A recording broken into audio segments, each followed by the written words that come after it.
Hello, I'm Pearl, 29 years old, and I've recently welcomed a new addition to the family.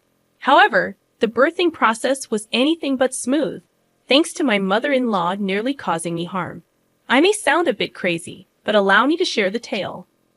Let me start by giving you some background on my husband, Adrian. We met in college and instantly clicked, falling in love almost immediately. Our connection was extraordinary, and I knew he was the one. After graduation, we moved in together, and while I had no complaints about Adrian, his mother Becky was a different story. Adrian and his family, originally from Missouri, moved to my state when he was 12. With their charming southern accents and unique customs, I attributed Becky's mistreatment of me to cultural differences. She disapproved of me taking her son away and resented the fact that the rest of Adrian's family adored me. Without any specific reason, I became the target of her disdain. Despite her constant snide remarks and belittling of my achievements, Adrian stood by my side, putting a stop to her behavior. After 7 years of dating, we decided to tie the knot in a small, intimate ceremony. Although Becky tried to cause trouble, we quickly quashed it by making it clear that she needed to behave or face consequences. Married life only strengthened my bond with Adrian's family. Whenever his relatives visited, they chose to stay with us instead of a hotel, much to Becky's displeasure. She continued her attempts to sabotage me, but the support I received from others remained unwavering. Eventually, Adrian's relatives refused to interact with Becky without our presence, as they discovered she treated them just as poorly as she treated me. After 3 years of marriage, I began experiencing unusual abdominal pains. Brushing it off initially, I decided to get it checked, only to discover I was 4 months pregnant. The news was surprising, considering I hadn't shown any visible signs of pregnancy.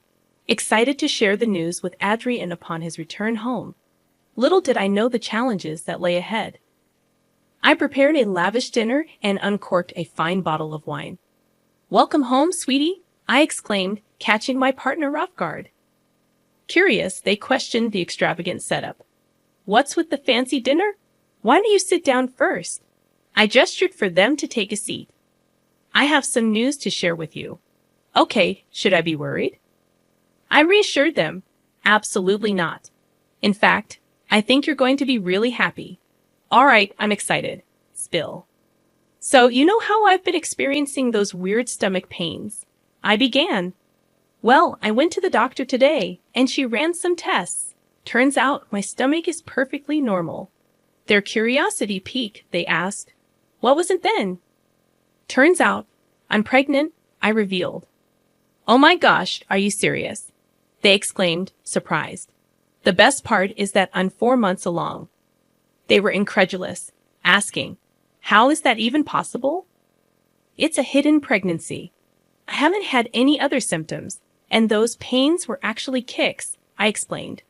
Overwhelmed, they responded, "Oh my God, this is big news. I'm so happy." "I am too. And this couldn't be happening at a better time.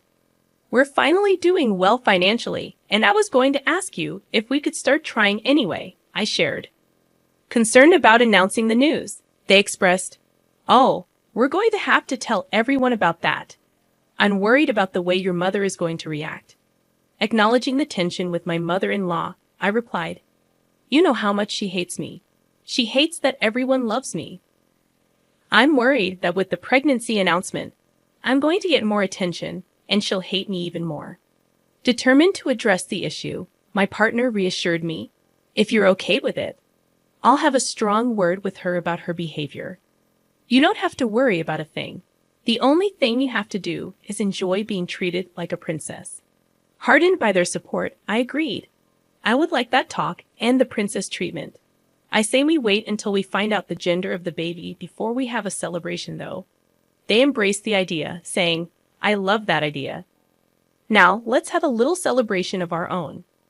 Eugene and I were elated with the pregnancy news, and though we hadn't made concrete plans, we had set aside some savings for the eventual arrival of kids. A month later, we shared the joyous news with our families. While my family was overjoyed, Adrian's family, except for Becky, reacted positively, Surprisingly, she barely reacted, scowling at us.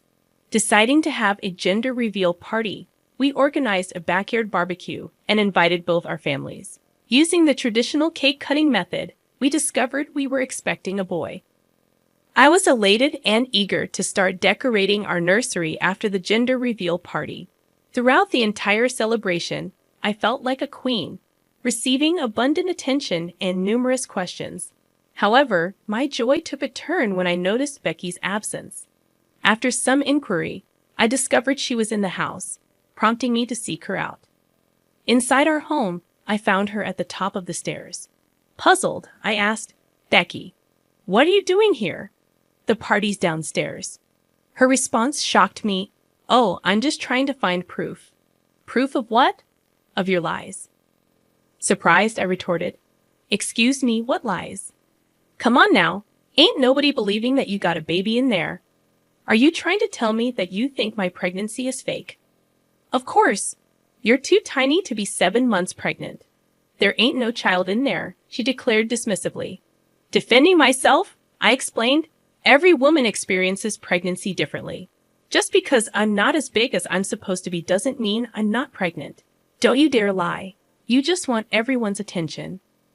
"Why would I fake a whole pregnancy just to get attention? And why would I want attention in the first place? I'm of your kind. You're jealous that my son pays me all the attention when I come over, and you want to take that away." Feeling unfairly accused, I responded, "Becky, I think you're projecting some of your feelings onto me, and I really don't appreciate that. I have no need for attention because I naturally get it. You're trying to steal from me, and I do not appreciate that." Exasperated, I warned her, "Look, you're stressing me out, and that is not good for the baby. I'm just going to go. Stop trying to steal the spotlight. No one gives a darn about you." The last thing I remember was her pushing me down the stairs, resulting in excruciating pain. When I woke up in a hospital bed with a tube in my hand and abdominal pain, I was disoriented. Eugene, sitting beside me, explained that I had fallen down the stairs and lost a lot of blood. They had to induce my pregnancy, and I had given birth. Desperate to know about my baby, Eugene hesitated, saying they were doing everything to stabilize our child, but he couldn't provide further details. "Where is he? I need to see him." "He's in the ICU, and I assure you he's in good hands. You have nothing to worry about. There's nothing more you can do. Don't blame yourself for anything. Once we get a donor for you, we can focus on our child, okay?" "Yeah, but I'm not blaming myself." "Good. I have someone else to blame." "What do you mean?" "I'll let you know, but could you please bring your mother down here?" "Why? Just please don't ask questions. I'm going through enough. Bring her here and tell her everything that happened in front of me. I'll explain everything else after." "Okay, but first let's get you your blood, and then we'll do everything else that you wanted." "Yeah, okay." Eugene went to talk to my doctor, and thankfully they had found a donor who was willing to donate immediately for me. The stress of everything made me fall right back asleep after the blood transfusion. I had so many emotions swirling through me, and I didn't know what to make of them. On one hand, I was grateful that my son was still alive, but I also knew that he might grow up with some developmental issues.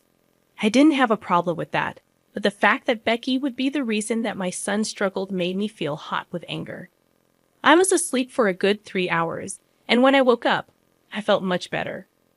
Once again, Eugene was next to me and immediately rushed to my side when I woke up. "Hi, sweetie. You fell asleep for a little while. How do you feel right now?" "A lot better." "How's our son?" "They'd managed to stabilize him. He'll have to be in the NICU for the next 2 months. Will I be able to hold him?" "Not yet, but soon. I promise. Until then, we will definitely get to see him. I saw him, and he looks adorable." "All right. I'm glad that everything's okay. But you wanted to see my mom, right?" "Oh yeah. Is she here?" "She's waiting outside. Shall I bring her in?" "Yeah." "Hi, Pearl. How are you?" "Not doing so good, Mom. Eugene, did you update her on what happened?"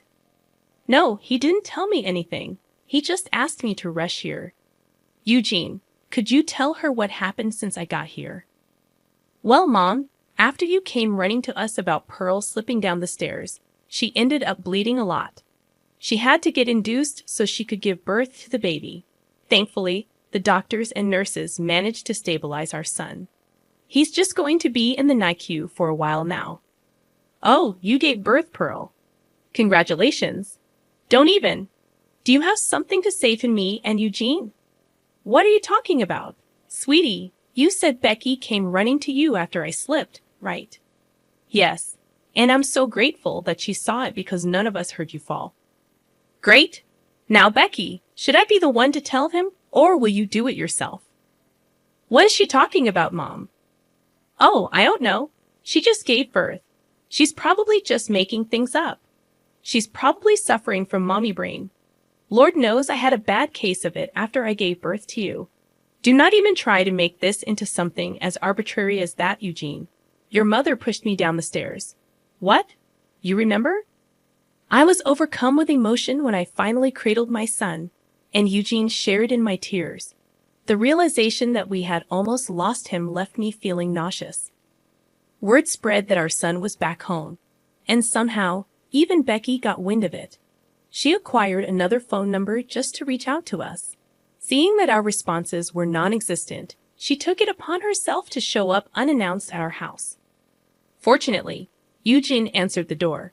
If I had, I might have given her a piece of my mind, or worse, physically confronted her for the stress she had caused my family.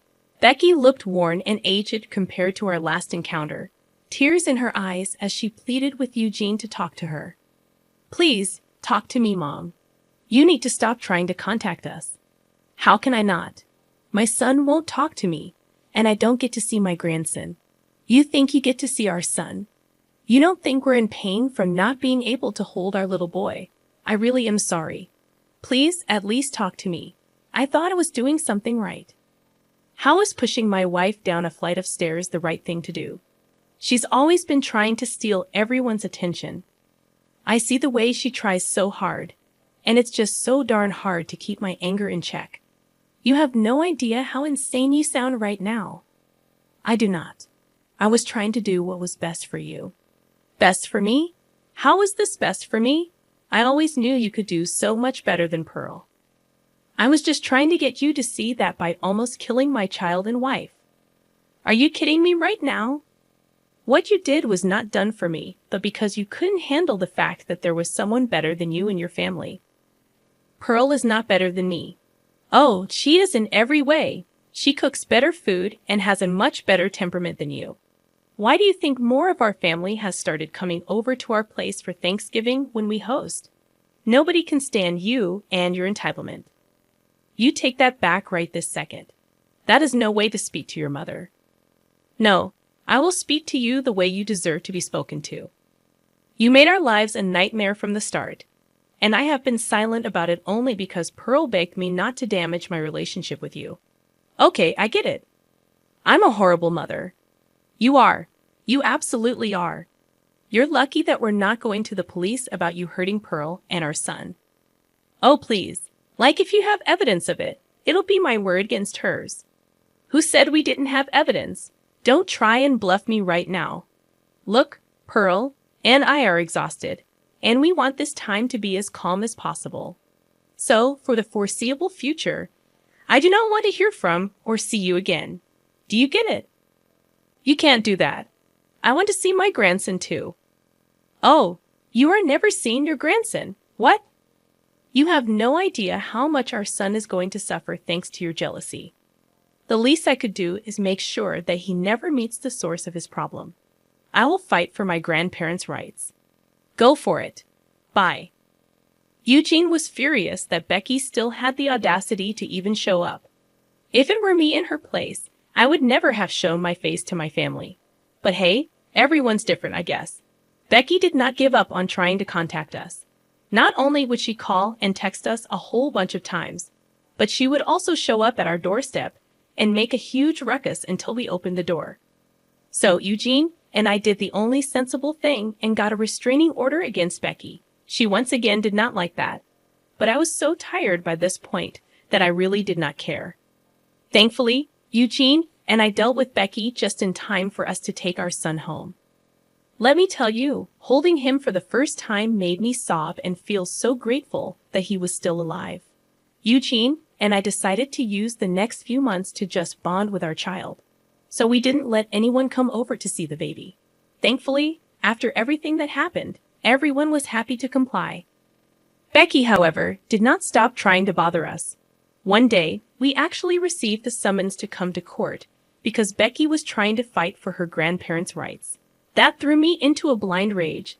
I couldn't believe that she was actually trying to claim grandparent rights when she almost killed me and the grandson she so desperately wanted to see. I asked Eugene to gather the evidence and made our way to a lawyer's firm. We hired a good lawyer, showed him the evidence, and he told us that we could charge Becky, even though we didn't want to do it earlier. After dealing with her harassment for months, we decided to press charges against her. The trial that followed was truly something out of a movie. Becky cried and sobbed at first because we were neglecting her and not letting her visit her only grandson.